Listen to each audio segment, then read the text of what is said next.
Si tens o has tingut una hipoteca, aquest vídeo t'interessa. Dóna'm un minut que t'ho explico.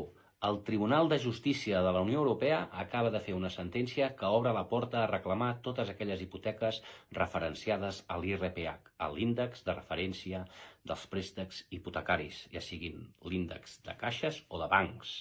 Molta gent, a finals dels 90, a principis dels 2000, fins al 2008, quan va venir la crisi, doncs firmava hipoteques referenciades a l'IRPH en comptes d'estar referenciades a l'Euribor. Això era perquè en aquells moments semblava que era un índex més competitiu.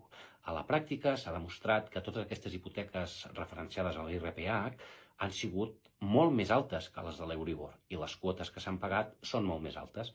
Doncs amb aquesta sentència, si el banc no ha explicat bé al consumidor què estava firmant, aquesta sentència ens permet anul·lar aquesta clàusula de l'IRPH i poder recuperar tots els diners pagats de més. Però és més, si es declara nul·la, fins i tot pot deixar el préstec de la hipoteca sense interessos.